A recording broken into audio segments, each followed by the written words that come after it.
बिजली तारा एगो छौरी पटलिए मन रहे हर साल जब गलिए मिले तब मेघ बरसल। एगो छौरी पटलिए मन रहे हर साल जब गलिए मिले तब मेघ बरसल। डीजे धनुराज अखन अपने सब सुन रहल छी मां दुर्गा एक्सप्रेस के शानदार प्रस्तुति।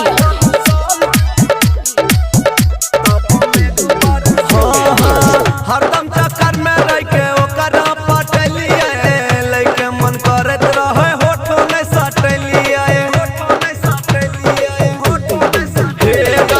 हरदम चक्कर में रह के ओकरा पटलिए लइके मन करत रहे होठो में सटलिए।